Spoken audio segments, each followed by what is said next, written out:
Today in the Fast Lane Car, we are discovering what the future will be. That's right, we're talking electric and hydrogen. We're going to compare them, talk about the pros and the cons. And Dad, what are you driving over there? I'm driving the Model Y. Dude, I am all about speed, convenience, and power. And I have all that in the Model Y. Well, I am all about refueling quickly, range, and comfort. And What's your 0 to 60? I don't know, it doesn't matter. Say no more. We'll figure it out later. Now let's talk about the styling. I do have a question for you. The Model Y, not a bad looking car, but why does it look like this? Why is the nose turned up? It's not a French bougie guy at a croissant tasting. It's a car. Why is it sticking its nose up at me? I will give you 1 point, Tommy. The Mirai is very good looking. It looks like Toyota channeled their inner Audi A7, and that to me is a really good thing. I could also fit French toast in between most of these panel gaps. You're probably thinking, who cares? Who looks at panel gaps? I care because it's indicative of the quality of the car in the long run. The Toyota, super sleek. Everything fits exactly right. This is a much better assembled car. But tell me, what's under the hood of the Tesla? Why don't you pop it open? Because I think we're not going to find much. What's that you're using there? Are you texting or on a video shoot? I am using my key, which also happens to be my phone. So look at this. I can do things like, well, open the frunk. Are you sure? Yes, I am sure. Look at that. So under the hood is a charging cable and storage space. What's under the hood of the Mirai? Well, what's under the hood of the Mirai is the future. So here's a quick down and dirty on how a hydrogen car operates. In the back here, you insert hydrogen at massively high pressures, like 10,000 psi. This is actually stored in 3 separate tanks. The hydrogen makes its way down the middle of the car here to the fuel stack, and the fuel stack is underneath the hood. Now this fuel cell basically combines hydrogen from the tanks with oxygen in the air. There's a very complicated chemical process, and basically you get 2 things: electricity, which you use to power a motor, and water, which you use to sustain human life. Yeah, but if it wasn't this complicated, you would have the Model Y where you could actually put your groceries in the frunk versus a fuel cell, which, well, let's face it, this is bleeding edge technology, Tommy. God knows how many miles you're going to get on this thing before it completely... Whoa, whoa, whoa, hold up there. This is Toyota technology. Toyota has been developing fuel cells for over 20 years now, and you know it's a Toyota, which means it's going to last forever, and it's got an 8-year, 100,000 mile fuel cell and battery component warranty. It's pretty good. Do you know what one of the very first cars that Ferdinand Porsche designed? What? It was an all-wheel drive electric car, long before fuel cells were even like conceived of in the brain of any engineer. You know what your toaster is powered by? Electricity. Do you know what your toothbrush runs on? Electricity. Electricity. It's boring. It's been done. It's played out. Fuel cells. This is a cool technology. This gets me really excited. You know what's not played out? The fact that that car is all-wheel drive and will do 0 to 60 in under, get this, 4 seconds. How about this thing? This thing is rear-wheel drive, which means you can do mad skids. It's also not that quick. It's got 182 horsepower, but here's the good news. It's incredibly comfy, and we'll talk about that in a second. Let's talk about the inside of the Tesla. All right, question for you, Dad. Where is the rest of it? Where is the rest of the interior? Where are the buttons and the switches and the things you can play with? What is this? What is this thing? This is the future, Tommy. Modern, minimalist, industrial design. Everything you need and nothing you don't. Great, turn on the windshield wipers. Yeah, sure. There you go. Look at that. All right, change their speed. You shouldn't have to go into a screen to adjust the windshield wiper You don't, speed. you just hit auto. Oh my goodness, okay, all the Tesla people are gonna hate me for that comment. The screen is cool, but if this fails, you lose access to pretty much your entire car. You won't even know what speed you're going. Hey, Plus, what happens when your phone fails? what do you mean? Well, you lose access into your entire world. I mean, this is today's world, right? I can still drive home if my phone fails, though. Yeah, but you can't call for help. No, but I can drive home, and look at this. Why can't I just adjust an air vent? Why do I have to go into a sub-menu to move the air vent? This is overkill. I don't need this much tech in my life. You know what they say, Tommy? There's science fiction saying, right, that advanced technology to primitive people looks like magic. Are you saying this is magic? No, I'm saying this is silly. This is not needed. Can the rear passenger turn off their own heated seats? No, they can't turn off, but I could do it for them. See, I can just go bloop, bloop, bloop, bloop, and do it for them. Do I have to use a voice command to open the glove box? No, you can just do it on the screen. Yeah, you have to go here, and then hit you have to go... buttons. What's so hard about that? No, it's silly, Dad. I think... And then look, what is all this? Ready?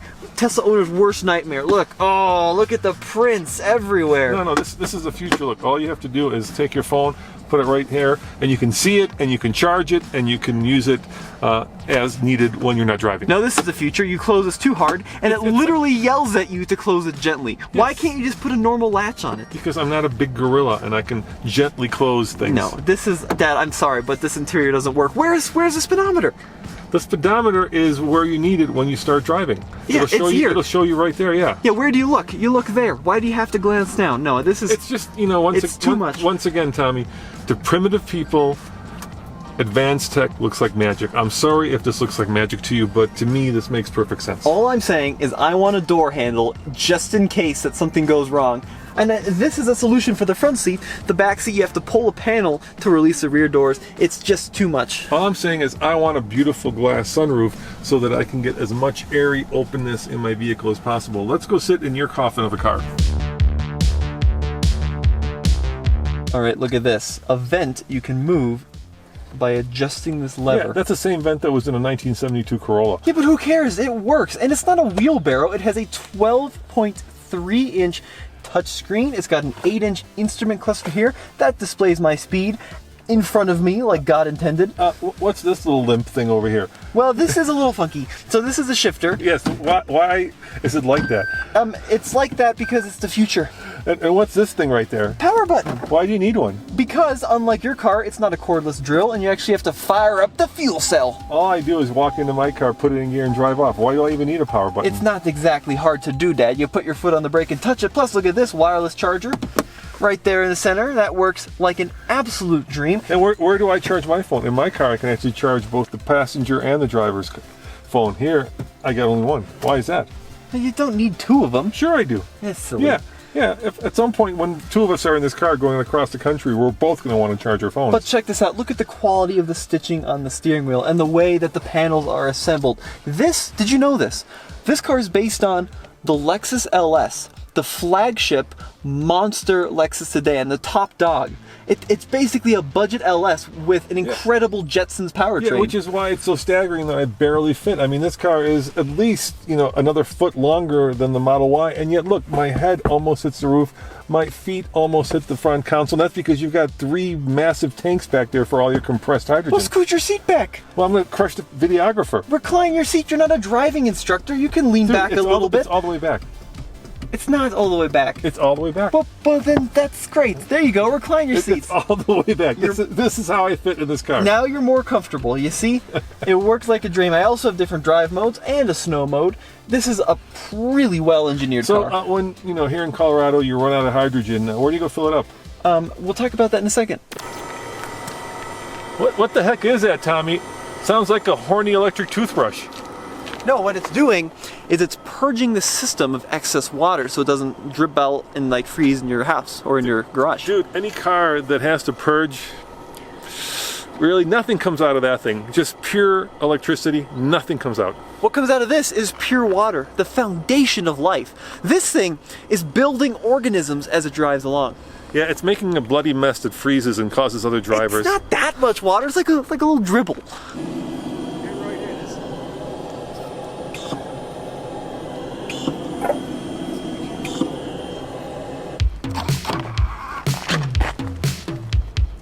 Tommy, unlike that Mirai, the Model Y is dignified. It does not pee itself like a scared poodle.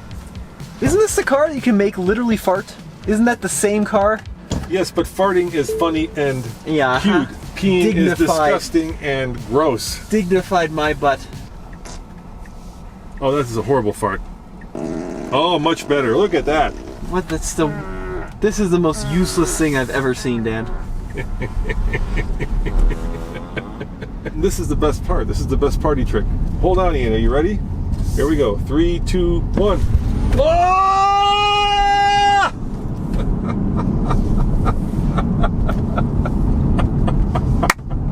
That never gets old. Do you need to go that fast going to Whole Foods? Is that yes. You always need to go that fast. I didn't know you were that late to your yoga studio, Dad. I'm sorry to hear that. Because this car will take on almost every sports car that's not a supercar out there and kill it in a drag race. So what's the fastest you can go in Colorado legally?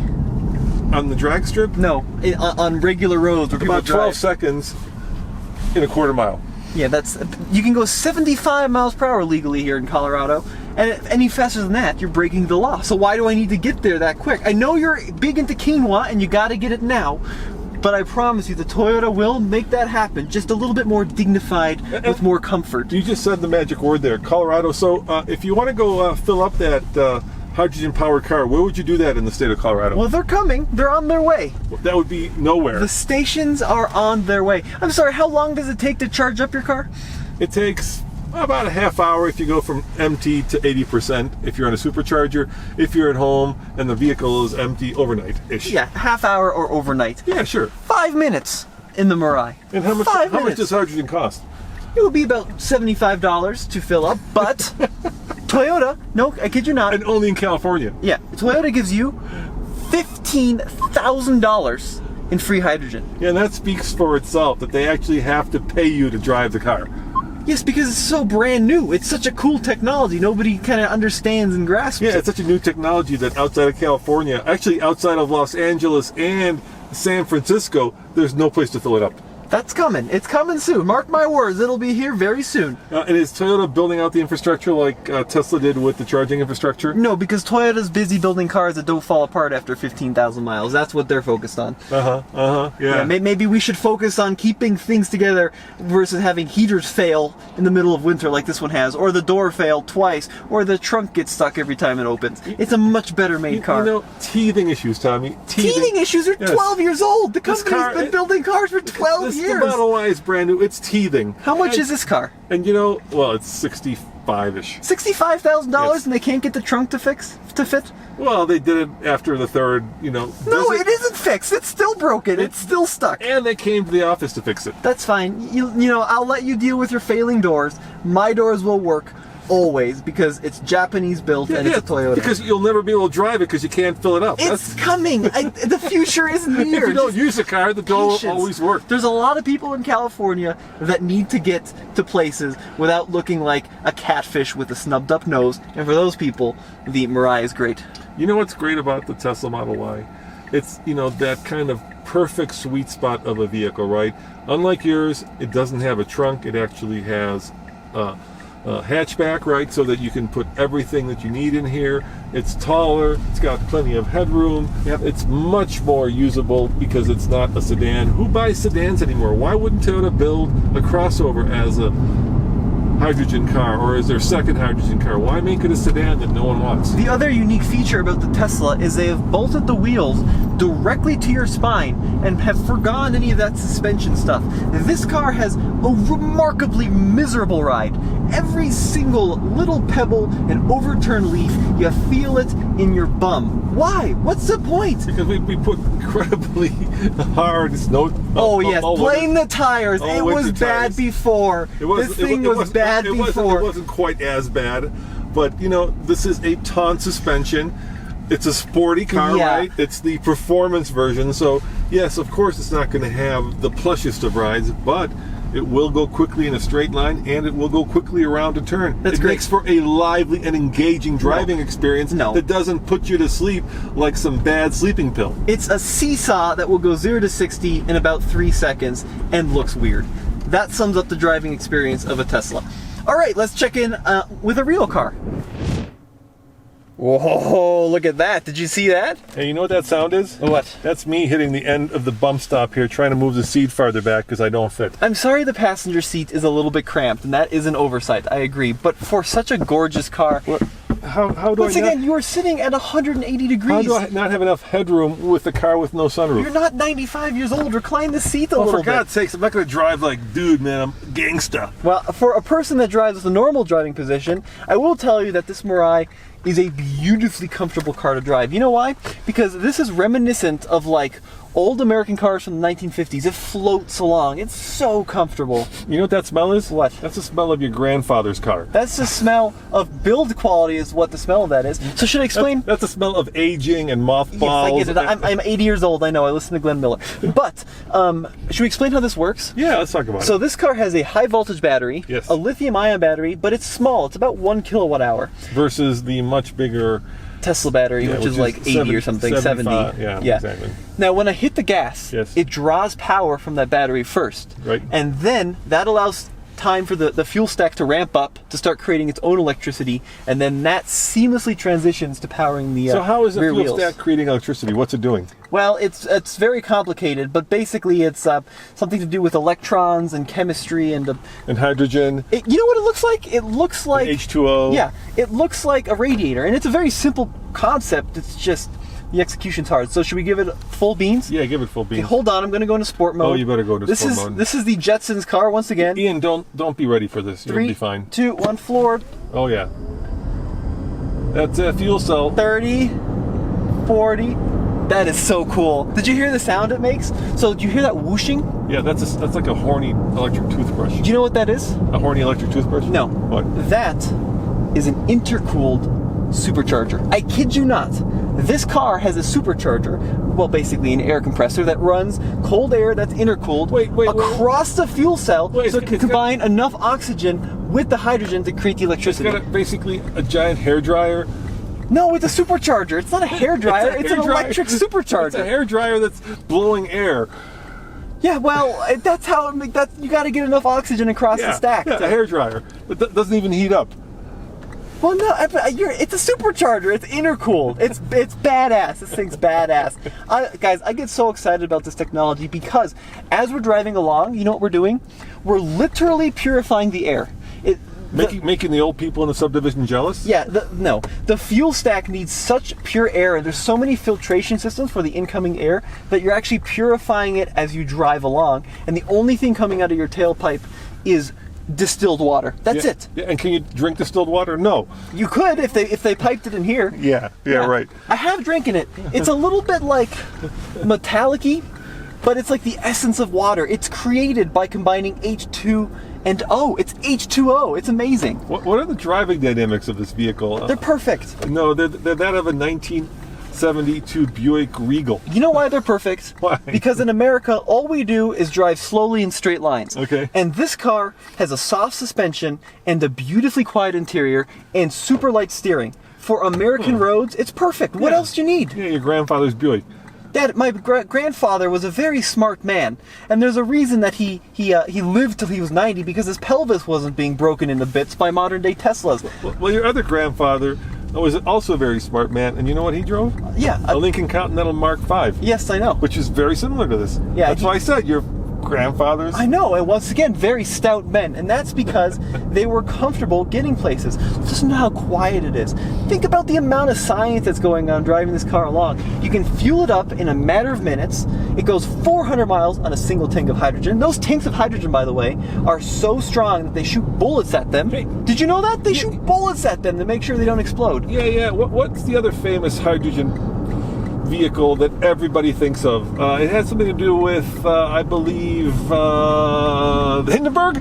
Yes, that was also hydrogen powered, as I recall. also 1937 and made out of cloth. Actually, it wasn't hydrogen powered, it was hydrogen supported. Supported, yeah. And we know what happens with hydrogen when it is exposed to, like, sparks. Yes, that I get it. It's no longer 1937. Can you even drive this, like, in a lot of states over a bridge? It depends. Some states have really weird laws about hydrogen. And Can you even drive this like through the Eisenhower Tunnel, or do you have to take Loveland Pass because it's hazardous? I've talked to the engineers about this. Yes. You would not believe the amount of testing that has gone into making sure these tanks are safe. They crash test this thing constantly. Hundreds of them. They drop test the tanks. They shoot the tanks. They try lighting them on fire. I mean, there's everything you can do to make sure that these tanks are going to be safe. This is a modern technology. It's no longer Hitler's blimp. It's now an incredibly sophisticated piece of safe engineering. Dude, you just went there. I wouldn't even gone there, but fine. Well, that's what it was. It was Hitler's blimp.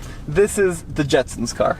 So, dear viewer, the choice is yours. Do you want a capable, clean, affordable, viable electric car that blows your mind when you step on the accelerator, or do you want a Toyota science experiment that you can only buy in California? No. I think the answer is simple. It's not that expensive. Starts at $49,500 plus $15,000 in free hydrogen. Plus dealers will be willing to deal with you on the thing, so you can get this car. I've seen them in like $42,000. Yeah, I wonder why that is, Tommy. Plus they go 400 miles on a single tank. Plus you can refill them in a matter of minutes, and it'll last forever because it's a Toyota.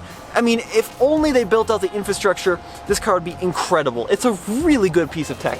Yep, if and buts were candies and nuts, we'd all have a Merry Christmas. Thanks for watching, and remember, check out tflcar.com for more news, views, And broken Tesla reviews. see you guys next time. Ciao.